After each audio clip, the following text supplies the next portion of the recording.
Hello दोस्तों आज की इस वीडियो में हम लोग हल करने वाले हैं क्लास 7th के मैथ का जो चैप्टर है पहला परिमेय संख्याएं। ठीक है, इसी परिमेय संख्याएं में जो आपका अभ्यास है 1A, इसमें जितने भी प्रश्न हैं इन सभी को हल करने वाले हैं। ठीक है, कुछ प्रश्न इधर है और कुछ प्रश्न आपके इधर है। ठीक है ना, ये आप जितने भी प्रश्न देख रहे हैं सभी को एकदम से आसान तरीके से बताऊंगा कि ईजिली इसको आप किस तरीके से हल कर पाएंगे। ठीक है, तो आइए इसको बारी बारी से देखते हैं। देखिए, तो यहाँ पर देखिए हमने प्रश्न नंबर 1 को नोट कर लिया। ठीक है, तो देखिए इसमें कह रहा है कि निम्नलिखित पूर्णांकों को परिमेय संख्याओं के रूप में लिखिए जिनका हर एक हो। ठीक है, सबसे पहला चीज इसमें इंपॉर्टेंट है, पूर्णांक क्या है, परिमेय संख्या क्या है, अंश हर क्या होता है। ये चीज अगर आपको पता है तो इजीली आप इसको बना लेंगे। ठीक है, देखिए इसको कैसे करेंगे, सिंपल यहाँ पर लिखेंगे हल और इसका पहले बेसिक समझते हैं। ठीक, तो सबसे पहला चीज पूर्णांक क्या होता है, तो जितने भी आपका संख्या है, ठीक है, 2 4 6 8 2, ये आपका 100 200 300 500 जितने भी आपको याद है अनंत तक, इसी को हम गणित के भाषा में पूर्णांक बोल देते हैं। ठीक है, अगर ये जैसे यहाँ पर है माइनस के साथ, ये माइनस में है तो ऋणात्मक पूर्णांक, ये वाला प्लस में है तो धनात्मक पूर्णांक। ठीक है, ये आपका धनात्मक, ये ऋणात्मक पूर्णांक, फिर ये धनात्मक पूर्णांक। तो पूर्णांक क्लियर हो गया। अब बात आती है परिमेय संख्या। ठीक है, तो ऐसा संख्या जिसको हम बटे के रूप में लिख सकते हैं वो आपका परिमेय हो जाता है। ठीक है, जैसे कहीं पर लिखा है कि 2/3। सबसे पहले देखेंगे ये बटे के रूप में है तो हाँ ये वाला है तो इसको हम परिमेय संख्या बोलेंगे। ठीक है, कहीं पर लिखा है 5। अब मैथ का नियम होता है कि किसी भी संख्या के नीचे हर में हम एक ऐसे लिख सकते हैं, ये गणित का नियम होता है। ठीक है, जिसके नीचे कुछ भी नहीं है वहाँ पर हम एक लिख सकते हैं। तो जब हम अब इसको जब हम लिख रहे हैं तो ये क्या हो जा रहा है, ये बटे के रूप में हो जा रहा है। जब बटे के रूप में हो जा रहा है तो ये आपका क्या है, परिमेय संख्या है। इतना बात तो क्लियर हो गया ना।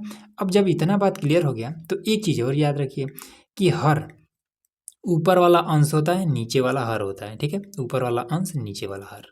अब बस अब देखिए इसको हमें क्या करना है कि हमें इसको ऐसा परिमेय संख्या बनाना है ताकि इसके नीचे हर में एक हो। ठीक है, बना दीजिए। -7 है, हर में 1 है। 11 है, हर में 1 है। 27 है, हर में 1 है। 45 है, हर में 1 है।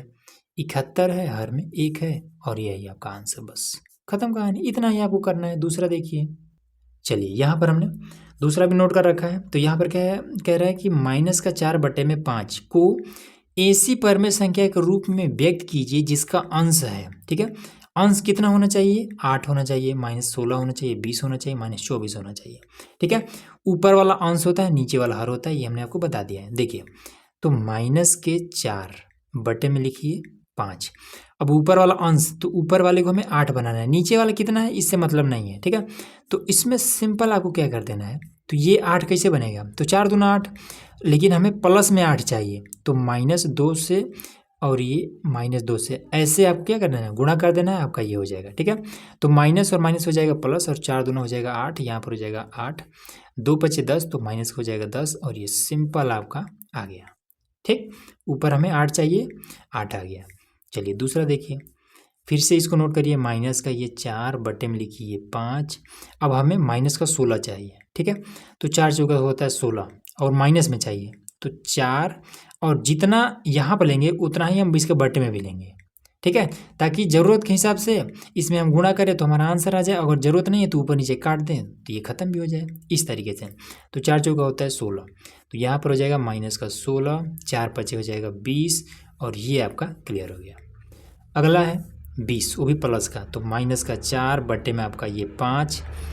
अब इसमें हमें क्या चाहिए, प्लस का 20 चाहिए ऊपर, तो 4 × 5 = 20 होता है, तो -5 और -5। ठीक, माइनस माइनस प्लस और 4 × 5 = 20, ये हो जाएगा 20।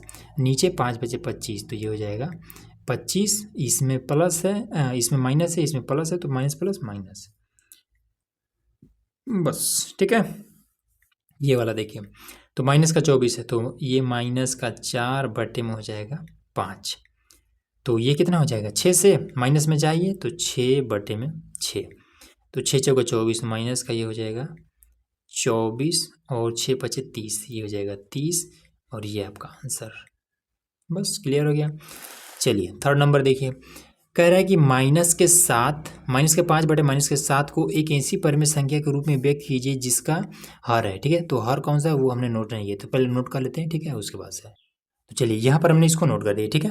तो अब इसको करते हैं, तो जिसका हर होना चाहिए, ठीक है। तो इतना देर से हम लोग ऊपर वाला मेंटेन कर रहे थे, अब ऊपर से कोई मतलब नहीं, अब नीचे वाला हमें कुछ इस टाइप का करना है। देखिए कैसे करेंगे, सेम जैसे हमने क्वेश्चन दूसरा किया उसी तरीके से ये भी कर देना है। तो लिखेंगे कि माइनस का ये 5 बट्टे में माइनस का ये 7। अब इसमें हम हर इसका नीचे वाला 7 होना चाहिए, तो -1 से गुणा करिए, ठीक है। और नीचे भी -1 से गुणा कर दीजिए, ठीक, क्योंकि 2 से करेंगे तो नीचे वाला 14 हो जाएगा, तो 14 हमें चाहिए नहीं, हमें चाहिए 7। तो माइनस माइनस प्लस, तो ये हो जाएगा 5 और 1 बचे 5 रह जाएगा, फिर 7 का नाम 7, तो यहाँ पर हो जाएगा 7 और माइनस माइनस प्लस हो जाएगा। यही है आपका आंसर। अगला देखिए इसमें, तो इसमें भी माइनस का ये 5 बटे में माइनस का ये 7, हमें क्या चाहिए, नीचे हमें 14 चाहिए, वो भी माइनस में है।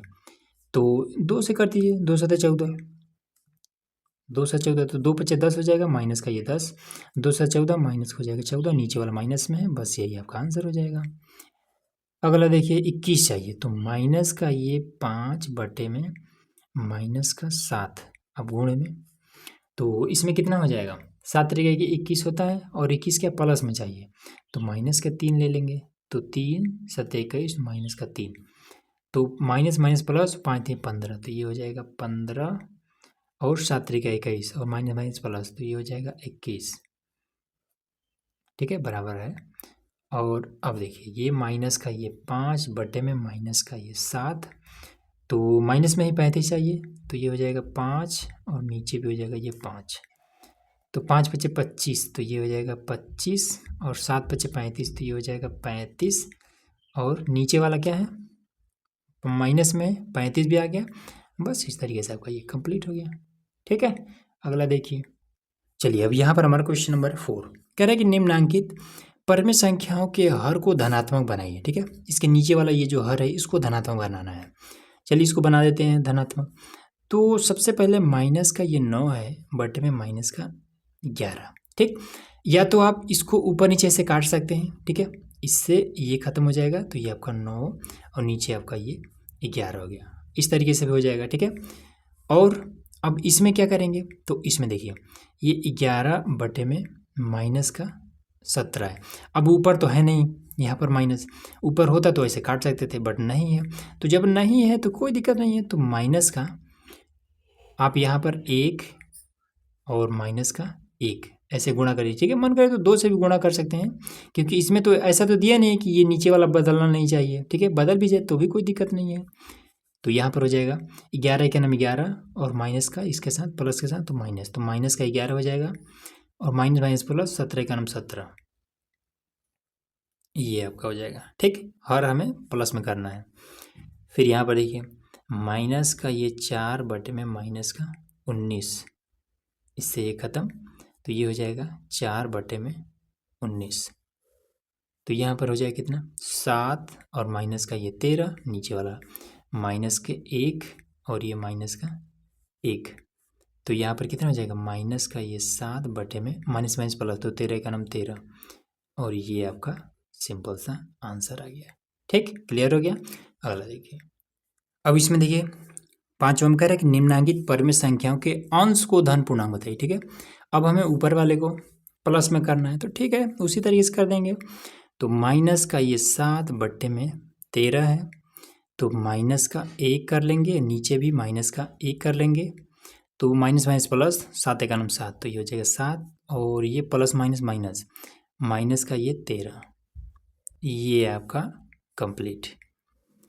फिर इधर माइनस का 11 बटे में माइनस का 19, माइनस से माइनस खत्म, 11 बटे में 19, यहाँ पर देखिए माइनस का ये 18 बटे में 23, गुणा कर लीजिए माइनस के 1 से, और यहाँ पर भी माइनस के 1 से, तो ये माइनस और माइनस प्लस, तो ये हो जाएगा 18 का नाम 18, फिर प्लस माइनस माइनस, ये हो जाएगा 23, ऊपर वाला प्लस हो गया, बस। फिर यहाँ पर देखिए 19 बटे में आपका हो जाएगा 23, दोनों में माइनस है, जब दोनों माइनस है तो इससे आपका ये खत्म, तो 19 और बटे में हो जाएगा 23, और ये मामला पूरा खत्म, आंसर आ गया, ठीक है। चलिए अगला इसमें क्या कह रहा है, कह रहा है कि निम्नांकित संख्याओं में कौन सी परमेय संख्या धनात्मक है, ठीक है, कौन धनात्मक है कौन ऋणात्मक है, ये बात बताना है। तो इसमें देखिए माइनस का ये 9 है, बट्टे में आपका ये माइनस का 13 है। तो हमने बताया था ना कि इससे आपका ये खत्म हो जाता है। तो ये आपका आ जाता है 9, सॉरी ये 19 हो गया, 9 बट्टे में 13। तो ये क्या है, कहीं पर माइनस तो है नहीं, तो ये आपका परिमेय है, परिमेय, ठीक है। दूसरा देखिए, अब इसमें क्या है, 11 बटे में माइनस का ये 19 है, ठीक है। अब इसमें ऐसा तो कह नहीं रहा कि इसको ख़त्म करिए, ख़त्म नहीं करना है, हमें बस देख करके बता देना है कौन धनात्मक है। तो लेकिन इसमें तो आपको माइनस है, तो ये तो ऋणात्मक है, तो इसमें बता देंगे कि ये ऋणात्मक है, ऋणात्मक। चलिए अब इसमें देखिए माइनस का ये 7 बटे में ये 23 है, माइनस का 23, तो माइनस से माइनस खत्म हो जाएगा, तो बचेगा कितना, 7 बटे में 23। ये आपको क्या है, परिमेय है, परिमेय। परिमेय कौन सा परिमेय बताना है, धनात्मक, ठीक है। तो धनात्मक है, तो ये हमारा धनात्मक है, परिमेय तो ये है, परिमेय ये भी है, ठीक है, परिमेय ये भी है, ये भी है और ये भी है, लेकिन ये आपका धनात्मक है, धनात्मक, ये भी आपका धनात्मक है, धनात्मक, ठीक है। अब लास्ट वाला बचा है, तो ये वाला 8 बटे में माइनस का ये 13। अब ऊपर तो माइनस है नहीं, जब ऊपर माइनस नहीं है तो ये आपका ऋणात्मक है, ऋणात्मक। बस आपका फाइनल आंसर कंप्लीट, ठीक। अगला देखिए, चलिए अब इसमें 7वां में कह रहा है कि निम्नांकित संख्याओं में कौन कौन सी परिमेय संख्या ऋणात्मक है, ठीक है। तो देखिए माइनस का ये 7 है, बटे में 11 है, ठीक।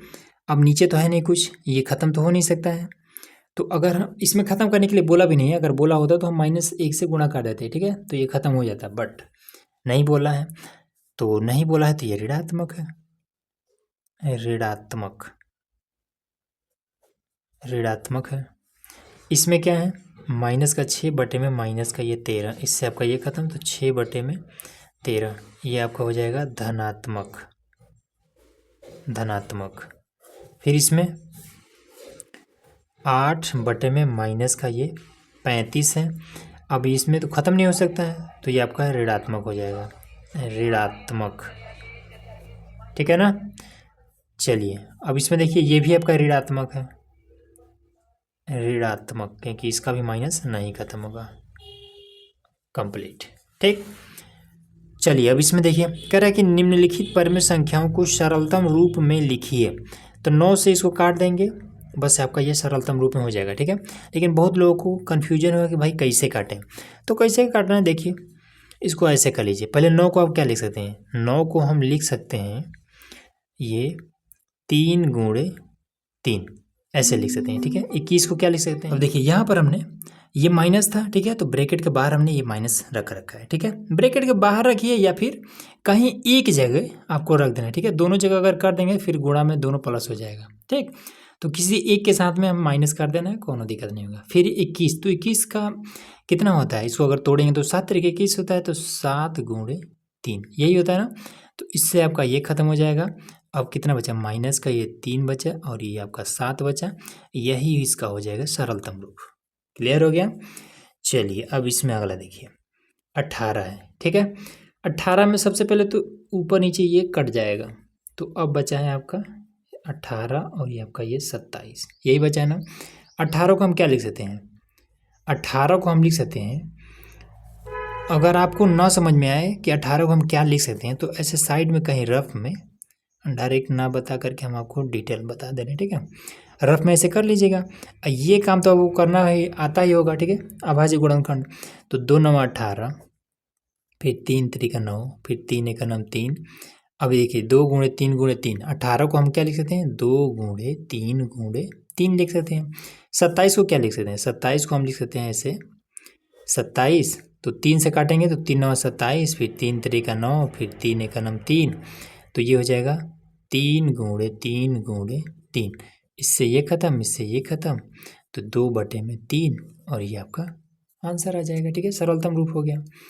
फिर यहाँ पर देखिए 21 है, तो यहाँ पर हो जाएगा 21, तो 3 7 21 और 7 1 7। तो 21 को हम क्या लिख सकते हैं, 7 गुणे 3 लिख सकते हैं। 36 है तो 36 को ऐसे कर लीजिए, ये काम रफ में करिएगा। 36 को हम लिख लेते हैं, 2 से काटेंगे, 2 1 2, 2 8 16, 18 दूनी 36, ठीक है। फिर 2 से 2 9 18, फिर 3 3 9, फिर 3 1 3।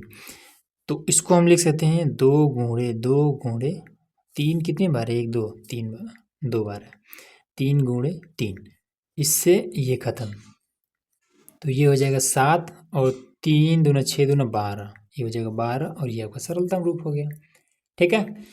इसी प्रकार से ये माइनस का 36, तो 36 को हमने क्या लिखा था, यही लिखा था ना, तो यहाँ पर भी लिख देंगे। हाँ, एक चीज़ और, इसमें माइनस भी है नीचे, तो कहीं पर इसमें एक जगह ऐसे माइनस भी लगा दीजिएगा, ठीक। और यहाँ पर वही माइनस यहाँ पर आ जाएगा, ठीक। चलिए अब ये 36 को, ये वाला ये भी माइनसे में है, तो 2 गुणे 3 गुणे 3, और ये 64 को क्या लिखेंगे, तो 64 को ऐसे करिएगा पहले, ये 64 2 से काटेंगे, 2 3 6, 2 दूना 4, फिर 2 से 2 कन 2, 2 6 12, फिर 2 से 2 8 16, फिर 2 से 2 चौका 8, फिर 2 से 2 दूना 4, फिर 2 से 2 1 2, 1 2 3 4 5 6 बार है। तो ये हो जाएगा 1 2 3 4 5 और ये 6 बार, तो 2 बार खत्म हो जाएगा। ऊपर कितना बचा, ये आपका 9 बचा, और 2 दूनी 4 दूनी 8 दूनी 16, ये 16 बचा, और ये आपका सरलतम रूप हो गया, खत्म कहानी। इतना ही काम करना है, ठीक है ना, हो गया सब कुछ इजीली। चलिए अब अगला क्वेश्चन देखते हैं। चलिए 9 नंबर में क्या कहता है कि अपनी अभ्यास पुस्तिका में लिख कर रिक्त स्थान की पूर्ति कीजिए, ठीक। अपनी अभ्यास पुस्तिका में, इसमें ये जो खाली स्थान है, इसी खाली स्थान में हमें भरना है। देखिए क्या भरना है, तो सबसे पहला चीज 4 में, इस 4 में हम किस चीज़ से गुणा करेंगे ताकि ये वाला 20 आ जाए, ठीक है ना। तो 4 पचे 20, ठीक। 4 में हम 5 से अगर गुणा करेंगे तो ये वाला 20 आ जाएगा। अब माइनस लाने के लिए माइनस भी लगाना पड़ेगा, तो -5 से अगर 4 में गुणा करेंगे तो -20 आ जाएगा। तो इसी -5 से आपको इसमें भी गुणा कर देना है, जो भी है यहाँ पर लिख देना है। तो 5 3 15, तो इसमें अगर हम गुणा कर देते हैं, कहाँ पर कर दें, देखिए यहाँ पर, यहाँ नीचे कर देते हैं, ठीक है। तो फिर इसके लिए दिक्कत हो जाएगा, समतुल्य लिखना है। चलिए यहाँ पर कर देते हैं, ये है तो यहाँ पर कर देते हैं, -3 में, और ये 4 है, यही है ना। तो यहाँ पर -20 कैसे हुआ है, तो इसमें अगर हम -5 से गुणा कर दें तो, और यहाँ पर भी -5 से गुणा करेंगे तो कितना आ जाएगा, माइनस माइनस प्लस, 3 पचे 15, तो यहाँ पर आ जाएगा आपका 15, और 5 चौका 20, ये हो जाएगा 20, माइनस है तो माइनस रहेगा। क्लियर है ना। अब इसमें देखिए 4 में किस चीज़ से गुणा करें तो 28 आ जाएगा, तो 4 7 28, तो उसी 7 से इस ऊपर वाले में गुणा करें तो 7 3 21, तो यहाँ पर हो जाएगा 21, इसमें माइनस है तो -21। बस इतना तो आसान है। इसमें देखिए अब 24, तो 8 में हम किस चीज़ से गुणा करें तो ये प्लस में 24 आ जाए, तो 8 तरीके 24 होता है, 8 गुणे 3, 8 तरीके 24 होता है, लेकिन इसमें माइनस है, ठीक है, तो -3 से गुणा करेंगे। अब -3 से जब इसमें गुणा करेंगे तो कितना हो जाएगा, -5 गुणे -3, माइनस माइनस प्लस, 5 3 15, यहाँ पर आ जाएगा 15, खत्म कहानी, ठीक है। अब ऊपर वाले में देखेंगे, इस 5 में, -5 में किस चीज़ से गुणा करें ताकि ये 25 आ जाए, इसको हटा देते हैं, ठीक है, ये रफ काम है, साइड में कहीं पर करिएगा। तो -5 में अगर हम गुणा कर दें -5 से, तब ये हो जाएगा 25, माइनस माइनस प्लस में 25, तो इसी -5 से अब इसमें भी कर देंगे, तो 5 8 40, और माइनस माइनस प्लस, तो ये हो जाएगा 40, ठीक। फिर यहाँ पर देखिए, तो इसमें किस चीज़ से गुणा करें तो ये 14 हो जाए, वो भी माइनस का, तो 7 दूना 14, ठीक है, 7 दूना 14, 7 में और 9 में, इसमें -2 से अगर गुणा करेंगे तो माइनस का 14 हो जाएगा, तो -2 से नीचे वाला में भी कर दीजिए, -2 से, तो अब इसमें पहले ही से माइनस है, तो 9 दूना 18, और माइनस माइनस प्लस, तो ये हो जाएगा 18, ये चीज़ खत्म। फिर यहाँ पर 35, तो 7 पचे 35, 5 से इसमें गुणा करेंगे तो 35 आ जाएगा, तो 5 से इसमें गुणा करेंगे तो 5 9 45, ये हो जाएगा 45। खत्म। इसमें देखिए अब यहाँ पर तो है नहीं, लेकिन यहाँ पर तो है, तो कोई बात नहीं है। तो 4 में अगर हम 2 से गुणा कर दें तो 4 दूना 8 हो जाएगा, लेकिन माइनस भी चाहिए तो -2 से गुणा करेंगे। तो 4 में -2 से गुणा करेंगे तो इस 15 में भी -2 से गुणा करेंगे तो 15 दूना 30, तो माइनस का ये 30 हो जाएगा। ठीक, उसके बाद से 15 है, ठीक है। तो 15 में किस चीज़ से गुणा करें कि 60 आ जाए, तो 15 चौका 60, माइनस के लिए कितना पड़ेगा, इसमें गुणा करना पड़ेगा तो -4 से। तो 15 में -4 से गुणा करेंगे तो -60 हो जाएगा, तो उसी -4 से इसमें भी कर दिए तो कितना, 4 चौके 16, माइनस का 16 हो जाएगा। बस इतना काम कर देना है, आपका आंसर आ जाएगा। ठीक है, चलिए अब लास्ट वाला बचा है। इसमें कह रहे हैं कि प्रत्येक का समतुल्य 3 और परिमेय संख्याएं लिखिए। समतुल्य का मतलब होता है कि जब तुलना करें तो वो बराबर हो जाए। अब इसका क्या मतलब होता है, तो जैसे यहाँ पर 2/5 है, ठीक। अब इसमें अगर हम 2 से गुणा कर देते हैं, ठीक है, 2 से गुणा कर देते हैं और नीचे भी 2 से गुणा करेंगे तो 2 दूना 4 और 2 पचे 10। तो ये वाला क्या है, ये प्रश्न है ना, तो इसके समतुल्य अब ये हो जाएगा। क्यों, क्योंकि जब हम इसको भी काटेंगे, इन दोनों को ऊपर नीचे काटेंगे तो इसी के बराबर आएगा, तो इसलिए ये क्या है, ये वाला इसके समतुल्य है। बस इसी तरीके से कर देना है, ठीक है ना। तो अब देखिए काट के भी हम दिखा देते हैं। तो 2 दूना 4 और 2 पचे 10, 2/5 आ गया ना, ये वाला और ये वाला दोनों बराबर, तो वही 4/10, यही क्या है, इसका एक समतुल्य निकल गया। ठीक है, इसको हटा देते हैं और ये काम आप लोग रफ में करिएगा। ठीक है, हम आपको समझाने के लिए थोड़ा सा इसमें काट पीट मचा दी है। फिर देखिए 2/5 गुणे, अब इस बार 3 से कर दीजिए, 3/3 से, तो 2 3 6 और 3 पचे 15, ये आपका 1 हो गया, तो 1 और ये 2 हो गया।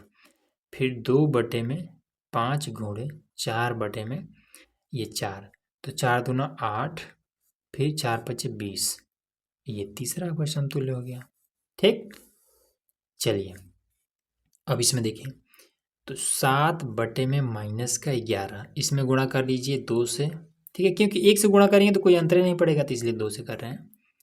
तो ये कितना हो जाएगा, 7 दूना 14, 14 हो जाएगा, और नीचे 11 दूना 22, ये हो जाएगा 22। ठीक है, एक आपका हो गया, इसका समतुल्य 1 हो गया। फिर इसमें 7/-11 गुणे 3 और ये 3, तो 7 3 21 और 11 3 33, तो ये हो जाएगा 33, एक और समतुल्य। फिर उसके बाद से 7/-11 गुणे ये 4/4, तो कितना हो जाएगा, 7 चौका 28, ये हो जाएगा 28 और 11 चौक 44, ये हो जाएगा 44, और ये आपका आंसर। ठीक है, तो 3 इसमें हो गए इसके समतुल्य। अब बचा है लास्ट में ये वाला, तो इससे आपका पहले तो ये खत्म हो जाएगा। तो अब ग नंबर में थर्ड वाला, तो 8/5, इसका हमें समतुल्य कितना हो जाएगा, तो 2/2, तो कितना हो जाएगा, 8 दूना 16/10। फिर 8/5 गुणे 3/3, तो 8 3 24 बटे में आपका हो जाएगा 15। फिर 8/5 गुणे 4/4, तो 8 चौका 32 बटे में 4 पचे 20, ये आपका 3 हो जाएगा। ठीक है, आप लोग ऐसे घेरा मत बनाइएगा, नहीं तो फिर ये गंदा लगेगा। हम आपको बस समझाने के लिए बना दिया। तो इस तरीके से हमने ये पूरा प्रश्नावली हल करा दिया। ठीक, तो उम्मीद है कि आपको सब कुछ समझ में आ गया। अगर समझ में आया हो तो चैनल को सब्सक्राइब करिए, क्योंकि इसका जो अगला अभ्यास है उसको भी लाने वाले हैं। ठीक है, तो चलिए मिलते हैं नेक्स्ट वीडियो में।